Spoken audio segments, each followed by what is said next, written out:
pound boxer of all time, Roy Jones Jr.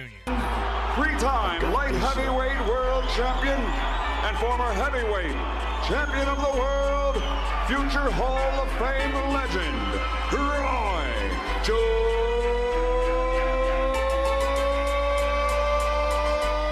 Jr. What up? It's your boy Roy Jones Jr. and you're listening to ESPN Pensacola. I'm little teapot, short and stout. Here is my handle and here is my spout. No, Dad, like this. When I get all steamed up, then I shout, tip me over and pour me out. This is WWE superstar Roman Reigns. It only takes a moment to make a moment. Take time to be a dad today.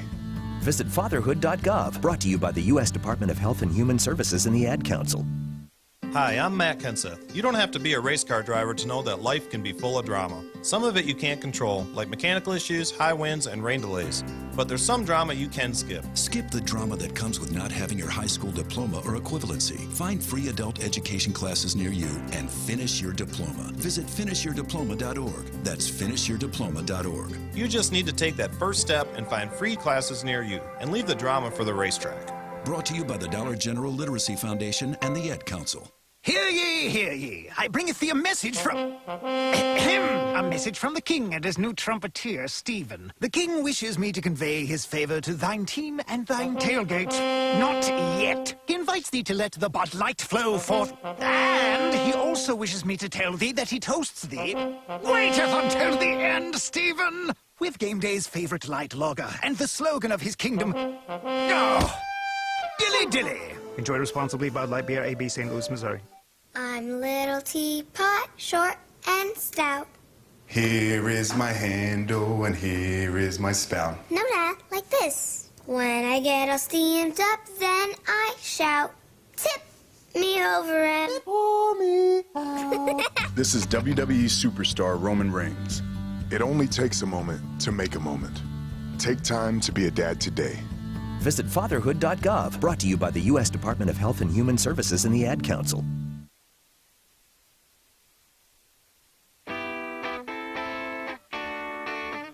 Hip, hip. Hip, hip.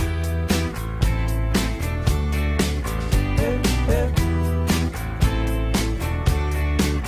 Hip, hip. You're on a holiday. We all know that song. That's that beautiful song, Island in the Sun by Weezer. That's our hour number 2 song.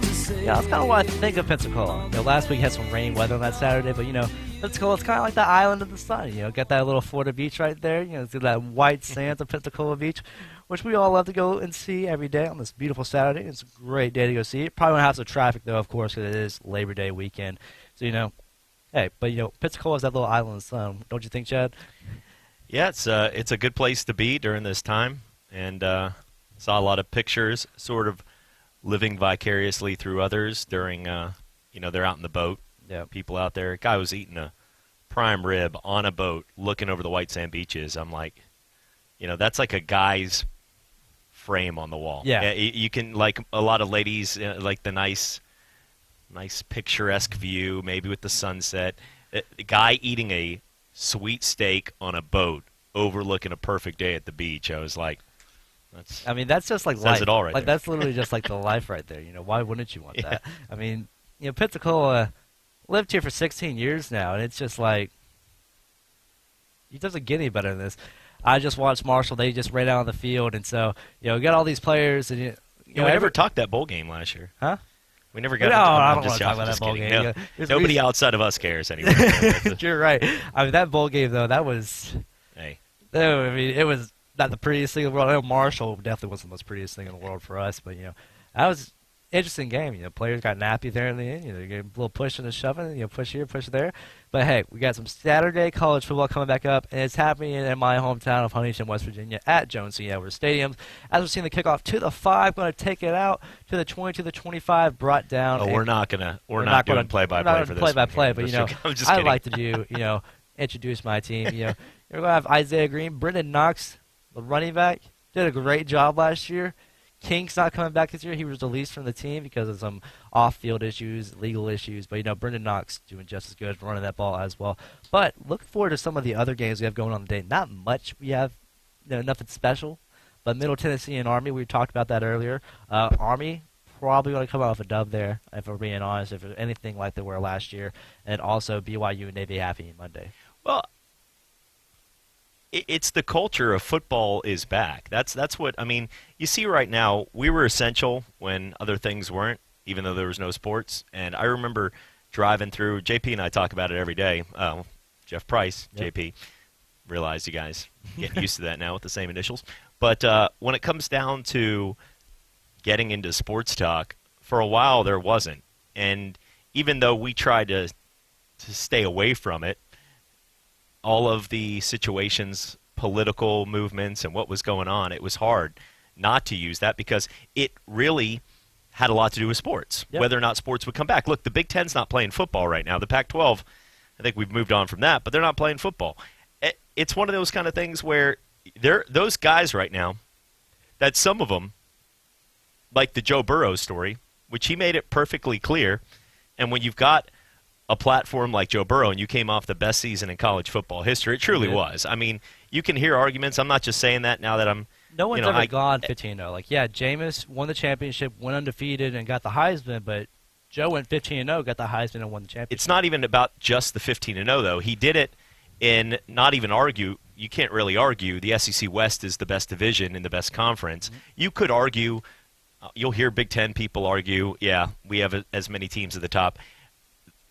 No division is as strong as the SEC West. Yeah. They went to Alabama. If you had to pick what is the toughest game in college football over the last decade, most people would say having to play at Bryant-Denny would be that. Yeah. I mean, and they went in there against Tua, their best quarterback in Alabama history, whether people say it or not, and they've had some big names from Joe Namath and the guys like Bart Starr, but when it comes down to pure passing, Tua's been the best statistical quarterback ever at Alabama, and it's not even close. Mm-hmm. I think what he did last year, beating 7 top 10 teams, was unreal. But he got out there and he said, remember, guys, if I didn't have the platform in 2019 with Joe Brady and that opportunity to play college football, he goes, I was a projected 6th rounder to undrafted.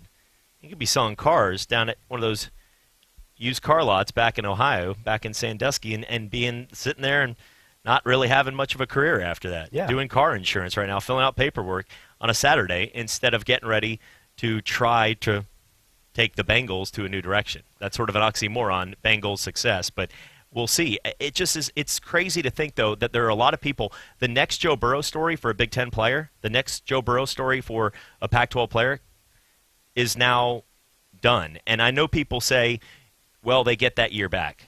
But taking a year off football, heck, take a few weeks off the gym and then try to come back. Yeah, it's tough. Yeah. Go back to a diet after you've had pizza and ice cream for a couple weeks, let alone for a whole year, and to come back and be that player. So I get for a lot of these guys, their opportunities, they might not ever get that again. And to me, it's unfortunate because they're going to watch their kids play high school football. They're going to watch the guys out there still playing on Fridays and on Sundays around them because that's happening. And they have to sit there, the game they love the most, and not be part of it. Can't touch it. Can't touch it. That's it unfortunate. Sucks. I mean, we could both say this as perspectives as pitchers. I mean, imagine you're taking time off from the game. Now imagine trying to go out there, throw 1 inning, 2 innings. You can't because you've been training for it for so long to where you get so precise on that it's different now than where you are, and so you can't. It's hard to take time off and then just immediately go back into it. That's why I don't like this idea of the winter football schedule or coming back in November or playing because you change your pace so much that it throws off your body and your play style all the way. And that's a touchdown for Marshall. He immediately 2.5 minutes in the game. Brand new quarterback in Grant Wells. I get distracted by some. I understand that. We all do. When doing the show, tried to do a show 5 to 7 daily when the NBA playoffs, the NHL playoffs, Major League Baseball, and your Red Sox stink, and then I'm talking on behalf of me, and then you got NCAA football and NFL. Imagine in a couple weeks trying to do a show with 4 different TVs and all these games are on. Yeah. And nothing like, and it's also on TV. So when I'm like, let's look up here at this, people on that, like, should we switch the dial to whatever he's watching? Because it seems maybe more interesting. it kind of does give you an outlet. Let's say you don't have much to talk about. Say, let's go see what's let's go happening. over Is that cricket on Remember the stadium? the old TV with Walker, Texas Ranger up Yeah. here? And Chips? Yeah. I miss that. No, I remember we used to have like lacrosse on that sometimes. Right? High school lacrosse, to be exact, actually. That's right. That was always entertaining. The thing with right now with college football, though, is my biggest concern is not the players. I think accountability at this point, these guys know the sacrifices they need to make. And you've got one thing for all of us, we're a team. You do things for news radio, you do things here. Part of Cat Country just won a CMAs. Congratulations. So Brent and Candy, they'll be back out there. It's going to be virtual, probably. They'll have to, accept the awards. It would be cool, like a Zoom meeting of everybody, Reba McEntire clapping them in. I'm looking forward to that. But, with Cat Country and news radio and ESPN and in playlists, too, it's one of these kind of things where a lot of people – it's a team, and people pick up things, like we're here on a Saturday and things like that when other people can't make it. Same thing with players in football. You have people you don't want to let down. Yeah. And because of that, I think those guys will wake up and be like, dude, we need you. Come on. Yeah.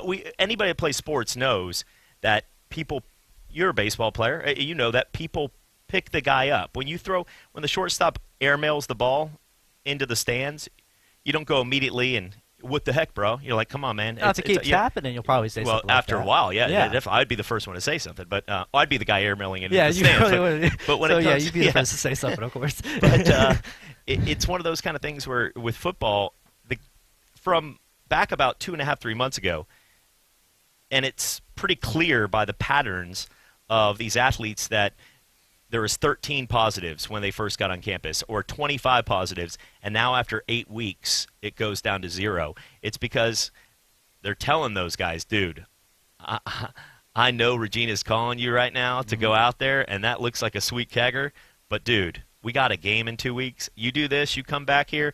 The accountability of making the right choice, and it's not easy. You're in college. I had 5 good years. My dad wanted me for 4. He said, just because Bright Futures is there doesn't mean my bank account is going to pay for that extra year as well. So I got a job. But afterwards, college is the biggest temptation of your life, the opportunities. That's when you become an adult. That's when you're supposed to be in the prime. You have a chance to meet all these girls.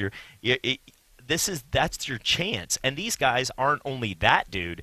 They're the big man on campus. They're the ones that walk into those places, and everybody wants to be around them. So it's really tough. I get it. We're not going to just sit here and act like this is not tough for the kids. But, Justin, one of the things that we do know is that they want to do this together. Yeah. The biggest concern I have are the fans, meaning that if these stadiums start to go to fans, it's going to become something where it's going to start spreading. And even if they check and they make sure, there's going to be a slip-up somehow, and that's going to be – and it might not even be at the game. It's they go back home, grandma gets it, and CNN does a huge story of why everything needs to be shut down. Well, here's the thing is that me and JP were talking about this a little bit ago, is that when you look at it, is the fact that these college kids, you can't hold them accountable. It's how much can you actually lock them down. Because like the NFL, they're getting paid. You could pay these players, hey, you have to stay here, do this, stay here, do this. College is known for the party atmosphere because we have things called fraternities and sororities. You would know. I mean, because you were what was it? I appreciate you. Yeah, SAE, right? Yeah. So, you had, it's a whole party life. And you have these players say, hey, I want this is party Thursday, Friday, there's no class tomorrow. Go out there, go live it up. And, that's probably spreading all around. That's what we saw in North Carolina. We're seeing it at FSU happen right now. Is these big spike outbreaks? Is that those players? That's where they would get it. And, then they would probably go to a game and they could transfer to another opponent. That's how I'm seeing it happen within the players. I see what you mean within the fans though, because that can definitely happen where grandma can get it, or Uncle Jay he can get it. It doesn't make. I mean, anybody can get it. And that's how easy this thing can spread. But then you also have the fact of the false positive, false negative test as well. We don't actually ever know the truth anymore when it comes to these things. From what I've heard and listened to, it's tough to tell anymore. Yeah. And right now we know that it's happening, and autonomy is something that's so important in sports in general, is everybody to be on the same page. college football right now is not doing that, and it's making it worse because how could somebody say that it's safe to play, and then a doctor just a few states over says it's not? I mean, there are some schools right now that have teams within the same state that some of their leagues are playing and some aren't. And you go, this isn't supposed to happen. Yep. And that's the kind of thing where I'm not saying that the SEC, the ACC, the Big 12 are right and the Big 10 and the Pac-12 are completely wrong. It might turn out we look back and say, you know what, maybe we should have taken this precaution. We're all in this together. I mean, I hope humanity always comes before football, even though we got into a job because we love sports and we want to watch football. Yeah. I mean, I had to revert back watching that game between Southern Miss and South Alabama. Yeah. My mind's sitting there going, well, this is a pretty crappy game right now. Like, it wasn't a good half. It is. But then I remember thinking, oh, all those garbage shows on Netflix and all that time that I'm sitting here watching things like chicken fried homicide shows on Ion I didn't even know existed because, Can because you there was elaborate on what that is? I don't know. I think I watched a whole episode and I still don't know. But all of this stuff was happening because I was tired of watching reruns of 1998 and 1987 World Series games on FS1. And it got to the point where I wanted real sports. And let's not take this for granted. Like, we're watching, yes, no offense, it just so happens to be your team, but Marshall and Eastern Kentucky is not going to get people to stop there. That's not going to change Labor Day weekend plans. But what it is it's college football's back, and this is awesome. And I really, truly believe they can get through. The biggest thing is I think it's the stuff outside and the way the media is going to cover it, because we obviously know how big the media is these days and how they can sway opinions and how quickly things can change over the media, which, I mean, they truly believe. There was people out there, and this has nothing to do with anything going on with protests or anything going on, Justin, but the media for weeks was trying to convince us that 200 to 300,000 people outside in groups had nothing to do with the spread, but the people at a restaurant and at churches was the whole reason. Those 50 people at church is the reason why it went like wildfire in L.A. County, not the picture of the drone going overhead 250,000 people. We're in the same boat, Chad. So, no, that's called knowing facts. I mean, this is. I mean, so we just sit there and you go, seriously? Yeah. And nobody's going to argue that because you can't. Somebody's like, well, they're all wearing masks. Yeah. That okay, all right. Let's let the case close here. But the media try to, and it just angered people. So when it comes down to college football, you could see somebody in the stands at 20% capacity. Florida Gator games, 19,000 people. Doak Campbell, if there's 20,000, whatever it is, they go back, and then somebody gets it at home, and there's a story on it why college football needs to stop because Granny back home got it from the person that was at a game, came back home, and they end up dying from it. You can't, but that's the thing. You can't guarantee, Granny got it from someone at this game. I know, but you can't guarantee it. And that's why you can't make a story about it. And that's where I don't agree, because it's factoids, and I don't like factoids. But it's the wild, wild west out there right now on the way stories are covered. So that's my biggest fear. It really is not that 7 players a year in college football, in college athletics, die from use of ephedra, heart situations, a lot of things, because these guys are pumping themselves full of caffeine. Heck, I mean, not going to lie, I'm walking around this building right now. It's not, I mean, it's people know by now, but I had a heart situation back in, got rushed to the hospital, and I just had an episode a little while ago, and I appreciate you guys, but it sucks, and that's going to happen. And if it happens, take the right steps, meaning that don't push yourself to the limit. But it's almost inevitable some team is going to get COVID, whether it's asymptomatic or not, and they're going to miss some time. The good news, Justin, about football is that it's weekly, meaning that, and they've spaced it out with the 10-game schedule, where they can go ahead and have more buys based on that they might not play for 2 weeks. So if somebody gets it, take the precautions, isolate the players, whoever's in there, make sure the other players test them, and then go about their business. But baseball, one of the big reasons why the Marlins, you miss 10 days, you're missing 9 games. You're missing at this point 1/6 of your season almost. Yeah. And in football, you have a better chance to be able to contain it for that reason because you only play once a week compared to 6 or 7 games. Yeah, and it's kind of crazy when you think about it. Is that baseball, the contact you do have with those amount of people, you have so much more contact than you do on the field with, football, where it's once a week for about 3 to 4 hours. You have contact with an opponent. Where in baseball, you're probably looking at around 10 to 15 hours. You're on a field with an opponent, and so that's where it's different. And so that's where it's going to be. Is that college football, people are going to try and make assumptions because they know that there might be some outbreaks that do happen from it, but they don't want to see it because it's sports, and they want to see, the end of sports. They want to just see it all just be cut flat.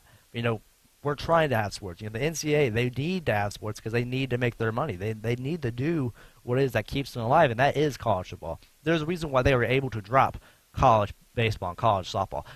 It was tough for them to drop March Madness. We all know that, but it's because we were so clueless on what was going on with this whole thing that we had to do it. We didn't know how to go about it, so we had to say, all right, we have to cut this off. But college baseball and college softball, that's not what gives them their money. It's what's happening, right now, this time of year. Did you see the football team, Washington, that formerly known as, like Prince, Yes. like formerly when he was a symbol, formerly known. Yeah. Alex Smith earned a spot on the 53-man roster. Really? Yeah. Now, wouldn't that have been a horrible story if they did cut him? I feel like, if he couldn't play, I think he'd be the first one to accept it. Yeah. But he makes this huge rehab stint. It's like this miraculous video. Remember, they're popping the kids, which really, I don't know how he's going to escape a 7-man box and guys loading up and these hybrid 6'5", 230 guys coming around the end at him based on that he couldn't really evade his family that had confetti in their driveway. He had a hard time getting around. It looked like the pirate at Peg Leg Pete's over there. But I'll tell you, but he made the roster, which is good. But it would have been what a horrible story that would have been. Like this heroic comeback, and then Ron Rivera's like, "Yeah, that's great. We're cutting you." Really? All this? Just deleted? Wow. But what is he going to? He's going to be their third quarterback. That's going to be the toughest part. Okay, so people want answers. Redskin fans now. Just Washington, we'll call them. They've wanted answers for about 30 years.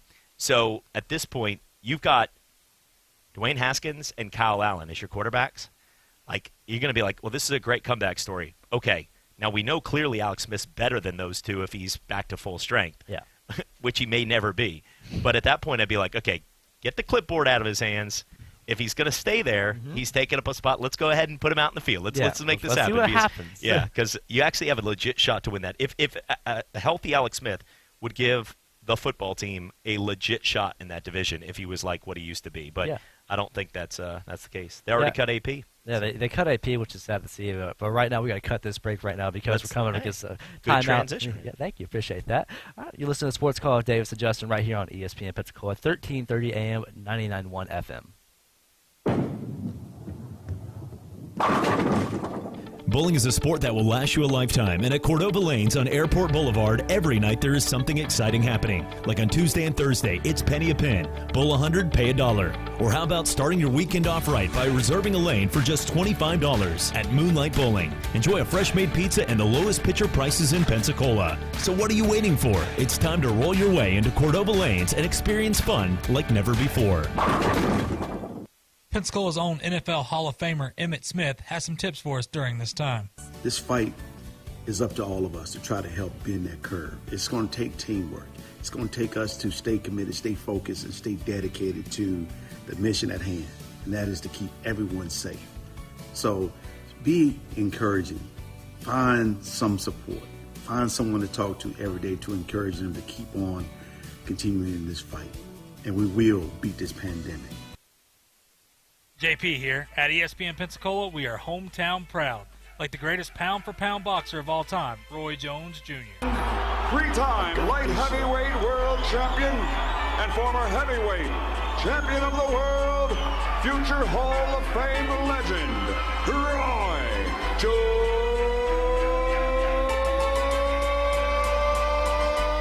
Jr. What up? It's your boy Roy Jones Jr. and you're listening to ESPN Pensacola. JP here. Everyone here at ESPN Pensacola wants to send a shout out to our first responders and healthcare workers at this time. We know it's tough, but we appreciate the work you put day in and day out. We also want to thank our essential workers out there for helping all of us continue to live our lives as normal as possible in this time. For our community, keep rocking it. We are going to get through this. Remember, we were named the #1 strong town in America. That wasn't by accident. We have seen so many people step up and do their part, and we thank all those people for their efforts. We will be stronger for this, and together, we will beat COVID-19. Sylvan success story number 4,092. In 5th grade, we started noticing some problems, and it really changed our world. Sylvan gives parents like me hope. She's done a complete 180, and she's getting all A's and B's on her own. There's no more fighting about homework. I know that it's going to get turned in, and I know that she's going to rock it. Start your own Sylvan success story. Call 1-800-EDUCATE or visit sylvanlearning.com. Hi, I'm Matt Kenseth. You don't have to be a race car driver to know that life can be full of drama. Some of it you can't control, like mechanical issues, high winds, and rain delays. But there's some drama you can skip. Skip the drama that comes with not having your high school diploma or equivalency. Find free adult education classes near you and finish your diploma. Visit finishyourdiploma.org. That's finishyourdiploma.org. You just need to take that first step and find free classes near you and leave the drama for the racetrack. Brought to you by the Dollar General Literacy Foundation and the Ed Council.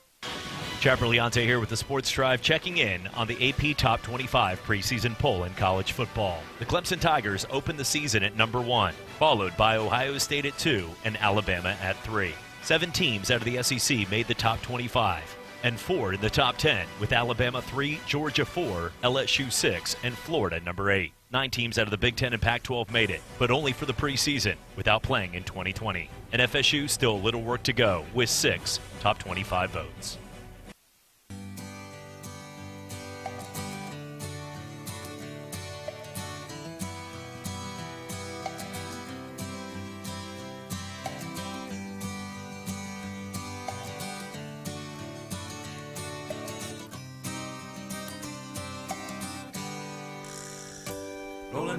You know, we'll probably still be hearing the song down in Tuscaloosa when college football's back.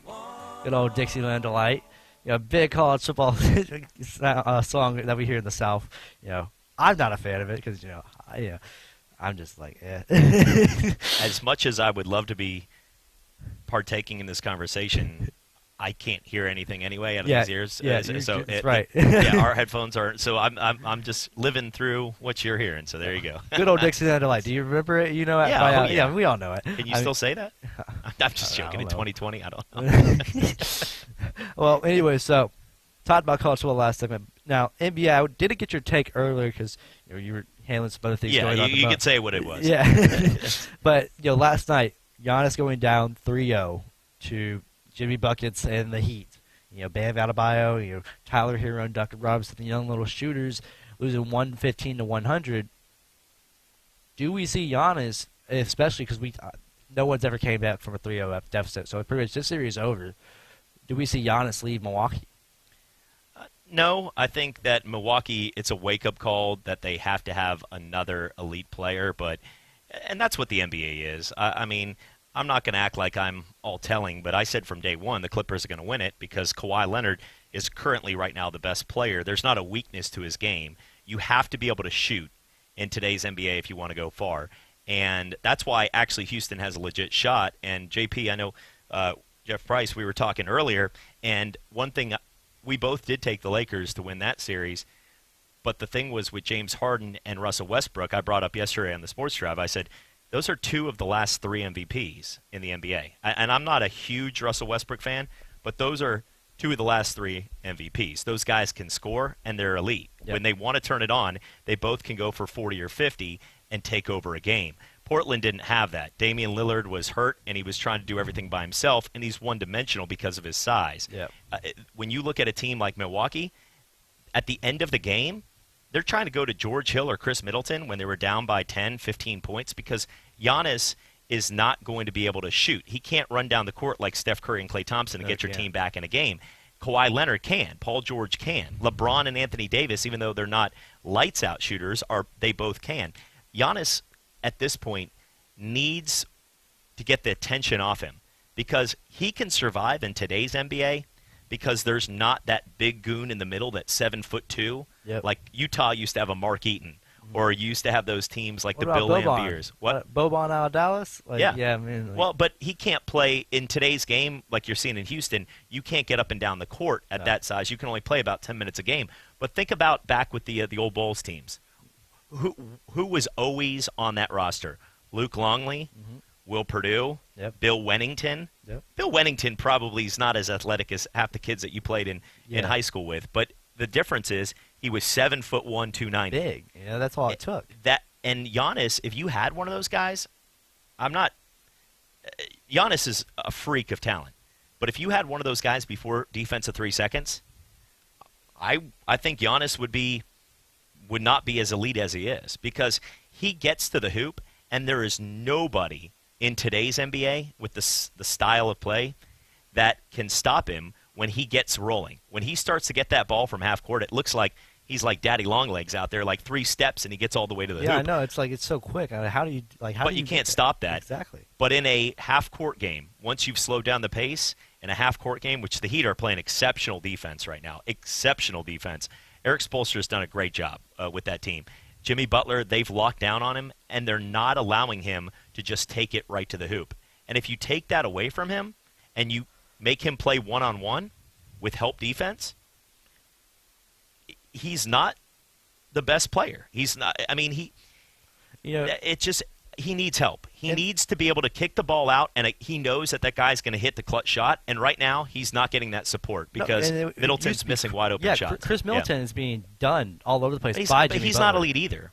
I mean, he's good. Yeah. But he shouldn't have to take on a role to be that second wheel as one of the stars. Chris Middleton should be a guy that averages 15 points a game for a good team and plays a role of what you see right now, like Marcus Morris or Lou Williams and those guys are playing on the Clippers. On the Clippers, Middleton would be a perfect fit. He would. Because he wouldn't have to be Kawhi or Paul George. He wouldn't have to be that number 2 guy, yeah. But he has to take on that, and right now he's showing that he's not clutch, and that's something right now. People would say that he's a top 15 player in the league, but this is kind of putting those talks away. Simply the fact because he's not stepping up like he would, a top 15 player would, I should say. He's not doing that. So that's where it's kind of putting it away. Is the Bucks? Everybody was looking forward towards the Eastern Conference Finals. Like the Bucks should go all the way.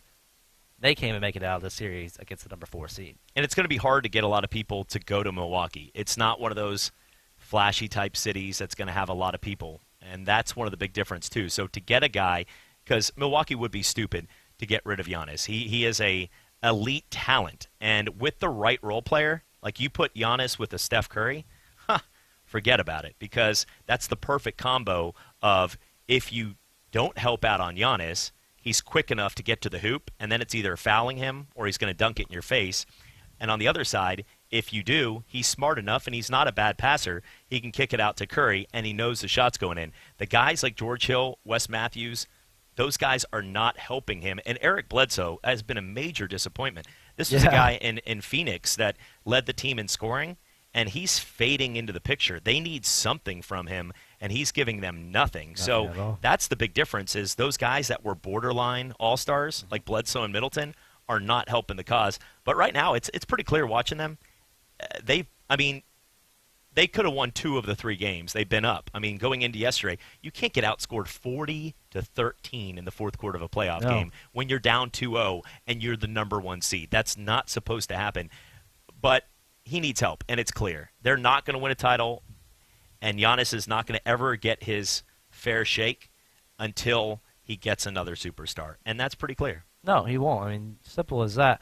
You got to have help now in today's Cup of NBA because teams have started to stack players, especially when we get into playoffs, because that's where you see it most, is that who has stacked their players the best. The Clippers have. The Lakers have. Clearly the Heat have, apparently, which we didn't really see that coming, but we see a bunch of young gun potential type of guys with a veteran in Jimmy Butler. That's what we're seeing. And the Celtics, they stack their guys well. Brown, Tatum, and you also have the vets of Kemba and Gordon Hayward. They've stacked their guys really well. That's what it comes down to because you can get here pretty easily. You just need to play basketball. But then it comes down to how do these teams stack their players. The Rockets, they've done a great job with Westbrook and then also Harden. This is just what basketball is now. So players need help. They can't do it by themselves anymore. There is no Jordan. There is no, LeBron James. He had to have help when he went out west. We saw last year he couldn't do it by himself. That's going to be an interesting series, though, for a couple reasons. Because basketball is all about matchups. It really is. And it's one of those kind of games where if you have the right matchups, then you have a shot. If you don't, then there's nothing you're going to be able to do about it. And this series for Houston, the Lakers, remember, they went out and got guys like JaVale McGee. They got Dwight Howard. They've got guys on that team like even Anthony Davis, and LeBron's getting older. They don't want to play the style that Houston's making them play, and it showed in Game 1. Now, we saw that with Portland in Game 1, and we said maybe this Laker team's done, and they turned around and scorched them 4 straight. So I'm going to give them the benefit of the doubt because they still do have the best players on the court in Anthony Davis and LeBron James. And like I said, we already saw this once, so we'll go ahead and give them a chance to prove that. But if they go out and do the same thing in Game 2, it's okay to say, man, this is just not the right series. No, it's not. And Houston's trying to write their own script. They While are. the Lakers, it would be a failure if they don't do anything but win a title at this point with LeBron and adding Anthony Davis. But Houston, remember, has 2 guys that have spent half of their careers in James Harden and Russell Westbrook. Everybody just saying, they can never win the big one. And they want to get that monkey off their back. I mean, they've been just stuck dwindling in the first, second round of playoffs for their entire careers, pretty much. I mean, it's literally they make it to one or the other. I mean, that's where it happens. Sometimes even a blue moon, you'll see Russ get there or Harden get there to that Western Conference Finals, and then they lose it. They can't get to those finals, man. That's where they've been this entire time. The thing is, the Rockets. The reason why I don't see them winning this, they got the win last night. They have better shooters than the Lakers, but they'll be beat inside all day in the paint because simply the fact you have P.J. Tucker covering Anthony Davis. P.J. Tucker is not the same size as Anthony Davis. Simple as that. And then you also have Dwight Howard and JaVale McGee. No one else on that team is the size of those guys. You don't have a big, you cannot win. Yeah, the big isn't the only position in basketball anymore. Magic and Bird, they exposed that when they came into the league way back in the 80s and 70s. That's what happened, is that they exposed that the big wasn't the only position, but it's still a necessary position. You can't just shoot. You can't just play small ball like the Rockets are doing. The Nuggets, and you can't just have bigs. You have to have shooters. Oh no, that's Indiana. I think I'm thinking of. Yeah, I was like the Nuggets. They have shooters. That reverse on that. Yeah. But the Rockets, you can't just play small ball and just have shooters. You need those bigs. And I'm pretty sure that the Lakers are going to expose that here within the next couple of games. But some of the stuff that people don't talk about from a coaching perspective, when you look at, from my coaching perspective, would be a parochial league basketball team way back in the day. They were saying, look, we went undefeated. We had a kid like 6 foot, 12 years old. But I'm not going to take credit for it. But the difference right now with people say, well, let's just get it to Anthony Davis. You've got a mismatch, which is clear on a guy who's 6'5", with no hair, and P.J. Tucker. Jeff Green is their tallest guy, and Robert Covington, and they don't want to play defense, either of them. Jeff Green's been in the league for 40 years, it seems. You look right now at that team, the reason why it's tough to play that type of offense is because when you do that, you have to be able to pack it in, and you're not going to be able to transition back. Justin, when you look at a guy right now like a James Harden, when he shoots, watch Houston, 3 of the 4 other players on that team are getting back on defense when the ball goes up. Whether he makes it or misses it, they're already back on the transitional defense.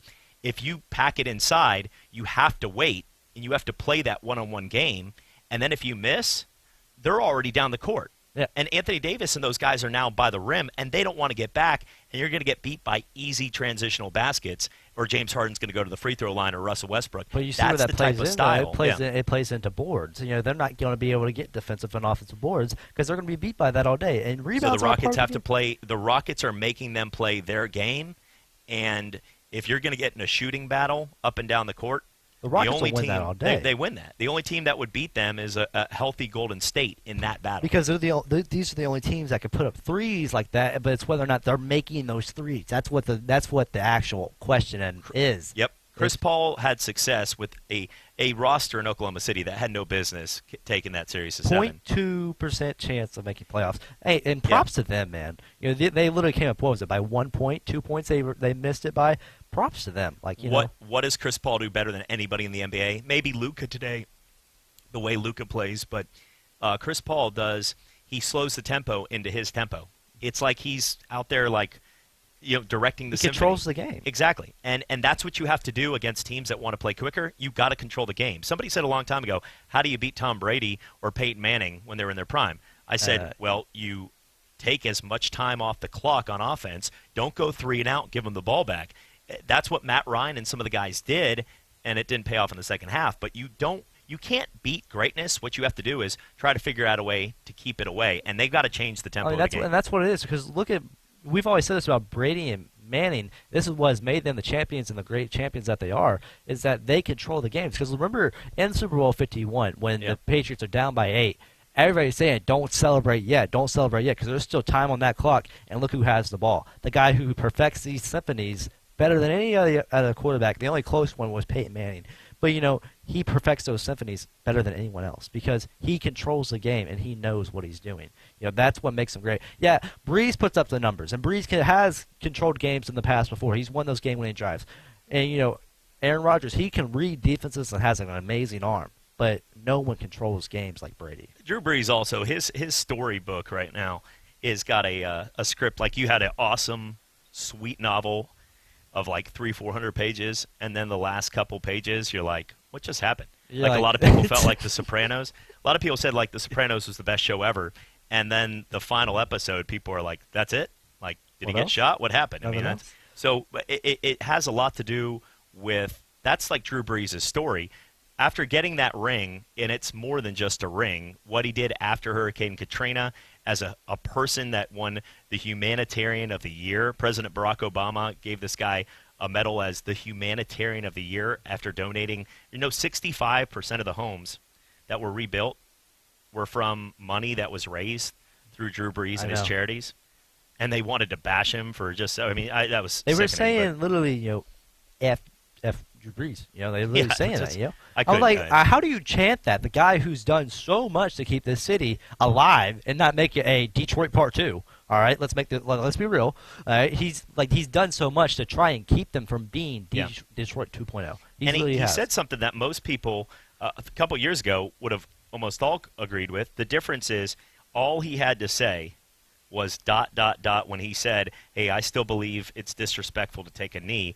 All he had to say was, but I understand they're not trying to disrespect the country. They're doing it to show police brutality and show that. If he would have just said that and he would have said the other parts, it's like Jerry Jones. Everybody wanted Jerry Jones to say, why is Jerry not saying anything? McFly, like you wanted to say, like, because if he does, you're not going to like what he's about to say. Jerry Jones has made it clear that he doesn't agree with it. He doesn't agree with that, so he's going to keep his mouth shut. Exactly. And that's what's Papa smart. John should have learned that lesson. He's not in the house anymore. Wasn't better ingredients for him. It's smart, but the thing is, and Breeze, but this is where I kind of lost respect for Breeze, is that, yeah, he did that, and he said, I understand, but then he caved in, and then he dropped his morals. I know. He dropped his own morals. And I'm like, look, I see what you're saying. I see why you're agreeing with him, and you can do that, but you went back on your own word there. But remember also, you got to, look, sometimes you also, okay, I get what you're saying, but water cooler talk around a bar or at your house with friends is a little different than when 94% of your locker room are guys that are looking at you differently. Yeah. So if he didn't say that, and you want to win Drew Brees is only there at the age of 40 because he wants to win a title. Or he's waiting for Brady to retire so he can retire. There's been 3 years of the worst way you possibly could lose. I'm married to a Saints gal. Our baby has onesies. They're black and gold. I try to convince it's UCF stuff. It is not. But at the same time, you look right now at that team, the way they lost from the Diggs play in Minnesota that had less than 1% chance of winning that game, the way they lost with the worst call in sports history to the Rams, those are 2 games where they're on a path to the Super Bowl. And then last year even against Minnesota, which isn't as worse as the other 2, but still could have been offensive PI. They go to overtime. So Drew's story could have been completely different 3 straight years. And if he wins one of those, he's looked at in a different light. He's coming back for one reason. So by having to come back and retract in a way what he said, he's doing it because he just wants to. He needs to make it clear that he's on the same page. Yeah, he's just trying to look out for his own self-image. It's kind of like, what's more important right now? Trying to it's my championship, or is it trying to stand up for what I believe in my self-image? And so he's kind of realized what it is. And you've got to give him respect for that. But at the same time too, he doesn't have to take back his comments.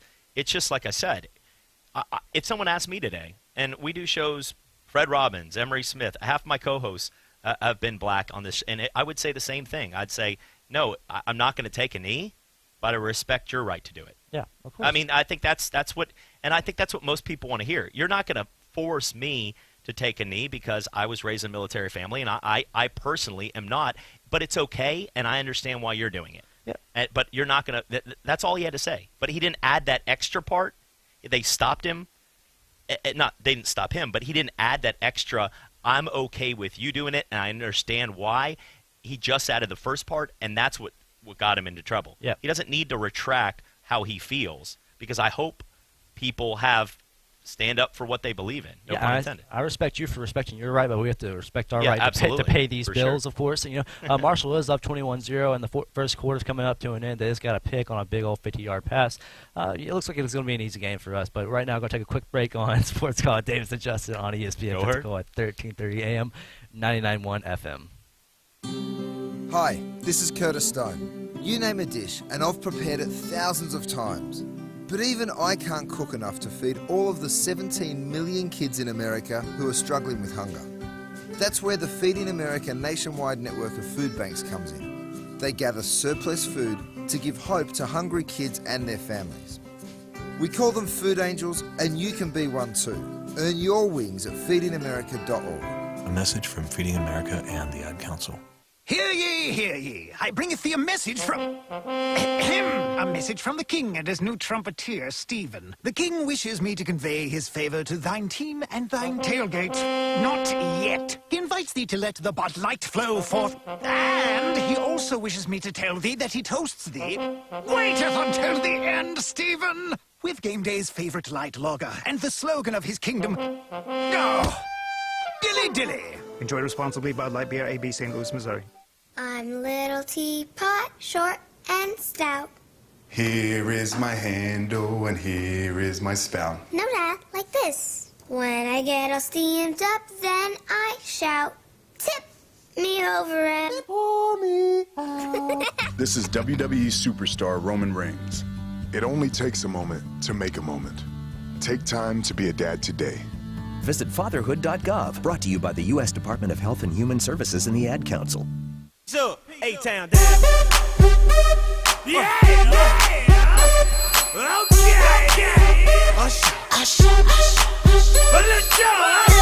That's the type of mood I'm feeling right now. We got college football back. Got some Marshall football back. We're up 21-0. Big old type of mood we have going on. Yep. Honestly, so I do have to ask, though. Navy's winning it all this year, right? They should win this game. Okay, Middle so Tennessee State. The Bleacher Report released a list on saying teams that could go undefeated. UCF was on that list. How do you feel? I mean, they're not going to parade this year. I'll tell you, that's not good for social distancing. So that's not going to happen. But I don't think they will. I watched them lose to Tulsa last year. I wasn't one of these homers based on that I was just going to bat for them just because they're my team. Yeah. I realize that Mackenzie Milton was a special player. I also realize that Florida State, Florida, Miami, they get better recruits. They got more 4 and 5 stars, and that's not going to change until we join a major conference. Now, they can go undefeated and beat Cincinnati. Remember, Memphis doesn't have Norvell. Yep. They don't have that star quarterback like they've had in the past. Or running backs like they used to. I think Cincinnati would be the team, and that's even sad to say. So if they can get by Cincinnati, yeah, they can go undefeated. They don't have to play at a conference. Usually at a conference, they usually play a Stanford, Pittsburgh, those teams, which aren't world beaters, but they're still competitive games. They can win. They can go undefeated in their schedule, but if someone asks if they go undefeated within their conference, 10-0, would you put them into would you go to bat for another, hey, we saw this? No, I wouldn't, because it's not the same team. Mackenzie Milton was a special player. He was a once-in-a-generation kind of guy. He was 25-0 when he was there. Guy was incredible. I mean, anyone watched him. Auburn saw this guy and said, dang, this guy's pretty good. Yeah. I mean, this guy was a good football player, and he beat legit teams. The difference this year, no. Dylan Gabriel's not that guy. Throws picks in end zones. I don't think we're going to win all the games, but even if we do, I wouldn't go to bat unless they prove me wrong. But, no, this is not the same team. But I can see them going undefeated, for sure. I'll be rooting them on. There's Go 8 Knights. teams that they had in favor. You know, Alabama's on that list, of course. Clemson's on that list, of course. Auburn was in there. Florida was in there. Georgia was in there. So pretty much teams in the SEC where they just got to win those big games. LSU was on there. I'm like, I don't agree with that at all. And Cincinnati, they were on that list as well. Those are the 8 they're looking at. I'm just like, yeah, Cincinnati, maybe. LSU, no. Florida, probably not. Georgia, probably not. Alabama, probably. It's a quarterback's world. I mean, it really is today. You look at Florida, they could have all the same roster guys that are – you could have made the announcement, Kadarius Toney and a guy like Jacob Copeland's coming back. You could keep everybody. You could bring back guys like Grenard, LaMichael Pirine, all those guys, and it wouldn't matter if Felipe Franks was still the quarterback and Trask hadn't been moved onto the field. Yep. That's the difference is when you have a quarterback, it doesn't have to be the greatest, but he has to be a guy that you believe in. And right now, like you mentioned Alabama. Alabama's got, once again, the best roster. But the difference is you trusted Tua before the injury. Mac Jones is solid, but I'm not ready to say that there's anything to the fact that he has to prove that he can win every big game because last year in the Iron Bowl, and he was younger, but he didn't. He threw a couple picks in the end zone that led to touchdowns the other way. That's the difference. Trevor Lawrence is the only guy in the country right now, and probably second would be Kyle Trask, that when he takes the field, you're that confident in the quarterback play. Everybody else in the nation right now, with Justin Fields and Ohio State not playing, have to prove it. Yeah, I mean, Kyle Trask is other because, like you said, Justin Fields isn't playing right now. So, you know, Justin Fields would have been that number 2 guy because usually, you know, we saw Justin Fields only threw pretty much one pick in the end zone last year, and it was literally the most crucial throw of the season. Like, literally, it was a misread, and, you know, we saw his immediate reaction, you know, heartbreaking as it was. For one them. interception the whole year, and he threw 2 in the playoffs. I'm just like, wow, what are the odds? It's kind of crazy how that happens. I mean, you know, that's just football, and that's what we love college football is because, you know, it's different than the NFL where it's just such a professional atmosphere. You know, you have money on these teams, money on these teams, fantasy going on, but you know, they're kids, they're college kids. You know, they're not pros. Mistakes are going to happen, and that's what makes them those college football players. That's why I like it. Is because you can still see the greatness of what these guys can be, but then you can also see that, you know, they're still not mature and they're still young, and see those mistakes still happen. That's why we love college sports as a whole. You know, that's it's simple as a matter of fact. So we're going to cut this break a little bit short because we got to get to the next one. I still got to pay those bills on the other side of on the break. So we're going to take a quick break on Sports Call with Davis and Justin. Get ready to do this last segment right here on ESPN Pensacola, 1330 AM, 99.1 FM. More than 100 million wild animals are killed each year illegally. Poaching is a major threat to our country's wildlife. I'm Tom Barry. I'm an actor with a desire to preserve living space for wildlife. The Humane Society Wildlife Land Trust does just that. Works with private landowners to protect wildlife, to preserve natural habitats. To learn more or to work with the Humane Society Wildlife Land Trust, call 800-729-SAVE. That's 800-729-SAVE, or visit wildlifelandtrust.org. Thank you. I'm Troy Rafferty, and many of you know about my love for sports and my longtime support for our local high school athletes. One thing these fine young people have taught me over the years is this: whether it's on the ball field, in the classroom, or in a court of law, always work your hardest and achieve the best results possible. And that is the commitment we make to our clients and our community. Levin Papantonio in Pensacola since 1955. What if people had a battery level icon, like on your phone? You'd see a lot of us in need of a recharge. Thank goodness there's 5-Hour Energy. Because just one sugar-free, vitamin-packed 5-Hour Energy shot can get you all the way back to 100% fast. And isn't life better at 100%? 5-Hour Energy. Get back to 100%. For more information, visit 5hourenergy.com. So sports are back here at ESPN Pensacola, and everybody is excited. Come after me! I'm a man! I'm 40! Playoffs? Don't talk about playoffs. Marcus was absolutely awful. That's about as PG rated as I can say it. He was awful. Not a game, not a game. We talking about practice. I wish one of your guys had children if I could kick them in the head so you could feel my pain, because that's the pain I have. It's my team. It's my quarterback. All right, well, most of us are real excited.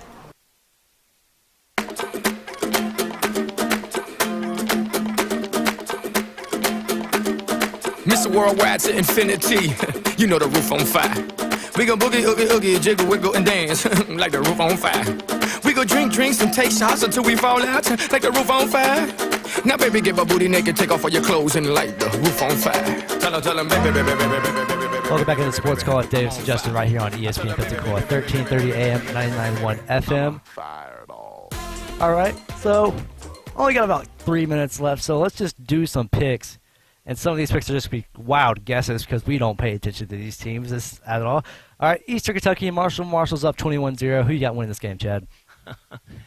You have some big cojones if you go with Eastern Kentucky at this point. It's about to be 28-0. No, literally on this throw. On this throw, I'm going to go out on a limb and say Marshall wins.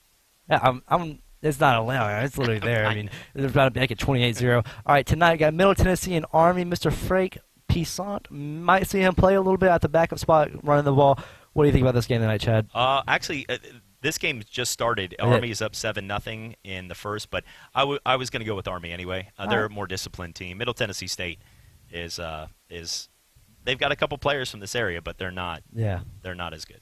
All right, Arkansas State and Memphis. We're going to skip the rest of those other games. Memphis should win that game. Memphis should win that game. Then BYU and Navy, probably the best game of the weekend. That's a good game. Both of them are physical. They're disciplined, well coached. I still would go with, in this case, I like BYU to win. They're just a better Navy's not as strong as they've been with some of the other Coach Ken teams. Yeah.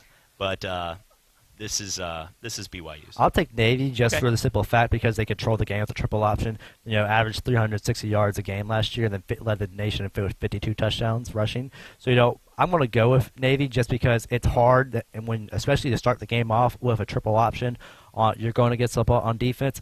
It's going to wear your players out because, one, they haven't played football for almost 9 months, and they have to go run around chasing guys in a triple option motion. So it's going to be tough for BYU, so I'm going to go ahead and give Navy the win on that game. Yeah. Now we're going to throw it to the playoffs of the NBA. Raptors and Celtics tonight. This is a big game because of that 2-1 stigma. Don't want to go down 3-1. Got to get the 2-2 for the Raptors. Now, who do you have winning this game tonight, Chad? Boston, they've got legit scorers. We talked about that earlier. Kemba Walker is a guy that can get hot. Jason Tatum's an elite player who's young, developing, and is really one of those that can – it's like a Paul George. He's very solid at everything on the court. Maybe not great at one thing, but he's solid all the way across the board. Jaylen Brown, Marcus Smart, these guys were all stars and studs in college, and they're all coming together at the right time. I think they're starting to believe. Brad Stevens, well coached, but Toronto – they play such great team ball. They're always going to be in the game. They don't get dominated, and this is going to come down as it has, probably to final shots. But I think Boston takes a 3-1 series lead. I think they win the series, and I think they win the East. All right, sounds good. All right, so Nuggets and Clippers. Clippers are up 1-0. I'm assuming you probably have Clippers winning this game. Yeah, this is not a good matchup. This is just a bad series for Denver. They just don't match up well with the Clippers, and you saw that in Game 1 where Houston is going to make a series. I think ultimately the Lakers win that series, but this will be I would be shocked if it's not a 4-0 sweep. Gotcha. They just can't match up well right now. All right, now Bucks and Heat. Now Bucks facing that 4-0 sweep. Do you think Heat closes out tomorrow, or do you think the Bucks get it done? The Heat at this point, the Heat, Jimmy Butler is legitimately leading and trying to prove his worth because he's been the blunt of a lot of jokes right now. So at this point, I do see the Heat closing this out and getting it done. All right, so I agree with you on that one. I see the Heat winning the series. I don't know if they'll win tomorrow, but I do see them probably winning Game 5 or Game 6 if it goes to that. Rockets and Lakers going about close up the show here. Who you got winning this game tomorrow night? Lakers tied up 1-1. 1-1? All right. I have the Lakers tying up 1-1 as well. Chad, I appreciate it, man. It means a lot. Justin, no, it was great to catch up. I know it's great to see you. Yeah, and spent been every a while. weekend for football, and get back into the saddle here. JP, appreciate it as well, sir. Chad, you have a great day. Thank you for coming. Day of Sounds going to be back with me in the booth next week. Listen to Sports Call with Dave and Justin on ESPN Pensacola, 1330 AM, 99.1 This is FM. ESPN Pensacola, 1330 AM, 99.1 FM. Pensacola's home for hometown sports. Your home to talk football with Coach K. Sports Drive with Chad Brillante and Sports Call with Davis Allen. If you'd like to partner with ESPN Pensacola or become a sponsor, just give us a call at 262-6000. You're listening to ESPN Pensacola, 1330 AM, 99.1 FM. All sports, all the time. WEBY, Milton, Pensacola. This is Sports Center. I'm Steve Lennox. Deshaun Watson about to start his fourth season with the Houston Texans. Today, Watson's agent telling ESPN's Adam Schefter Watson and the Texans agreeing to terms on a 4-year extension that includes almost $111 million in guaranteed money. Cut day around the NFL. Teams need to get their rosters down to 53. Jaguars cutting quarterbacks Mike Lennon and Josh Dobbs. Patriots are releasing running back Lamar Miller. Wide receiver Cam Phillips waived by the Carolina Panthers. Quarterback Alex Smith looks like he's going to make Washington's 53-man roster. Smith will likely be Washington's number 3 quarterback. Auburn head coach Gus Malzahn joined Darian Mel earlier today on ESPN Radio, shared his thoughts on Cam Newton and the Pats. You know, and Cam, you know, he's got the experience and, you know, the things that he's done, not just here at Auburn winning the national championship and being the Heisman winner, but the records he's broken since he's been in the NFL. So really looking forward to watching him. College football right now on ESPN television. Second quarter, Marshall in front 28-0 at home against Eastern Kentucky. It's the first of 3 college football games today on ESPN television. U.S. Open men's number 3 seed Daniil Medvedev up 2-0 on Jeffrey John Wolf. Medvedev leads 3-2 in the third. Coverage right now on ESPN2. Serena Williams, Sloane Stevenson third-round match is going to follow at Arthur Ashe Stadium. Serena 5-1 in her career versus Stevens. The 2 leaders at 13 under, Dustin Johnson, John Rahm, they're set to tee off in the next 5 minutes at the Open Championship in Atlanta. With thousands of locally owned Napa stores across the nation, chances are that wherever you call home, they do too. So whether you stop by a local Napa Auto Parts store, Napa Auto Care Center, or visit Napa online, you can count on Napa know-how.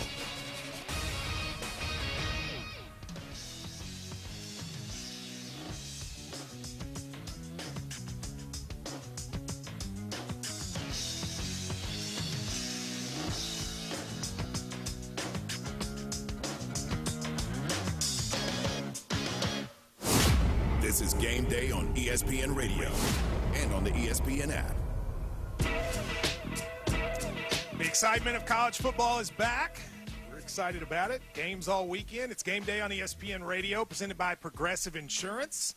Matt Jones, Byron Metcalf, Joe Fortenbaugh, all guests appear on our Shell Pennzoil Performance line. And by the way, you can tune in for baseball action tonight as the Dodgers host the Rockies. Coverage begins at 8:30 on ESPN Radio and the ESPN app. Now, I'm going to be honest here. A lot of folks don't like to show their vulnerabilities as radio hosts, but that's not a problem for Matt Jones because I am not great at pronouncing names. And so I've been working on this one to be ready for our next guest on the Shell Pennzoil Performance line, Ken Niumatalolo.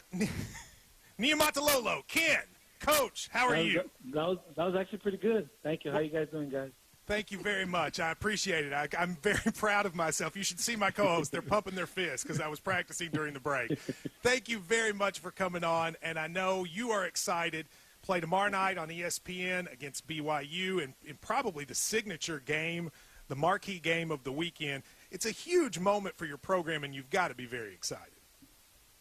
Super excited, you know, just from everything from the beginning of the pandemic and March when we started our virtual meetings. You know, nobody knew what was going to happen, and just all that has transpired in those 6 months, you know, the hard work of our guys, the COVID protocol, which has been very unique and challenging to practice in. And I think the thing that's helped our guys that we've tried to talk about a little bit, yes, it's tough and it's challenging, but there's a lot of people who have it way worse than we do. You know, just we'll find a way to get through it. Coach, as you've been preparing your kids, your students, your players for this season, I'd imagine that there are a lot of questions that come up. This isn't a normal season by any standards. It's not a normal year for anybody. So what has it been like for you? What are some of the questions you've been asked from the kids, and how have you tried to talk them through and provide them guidance at this time? I've heard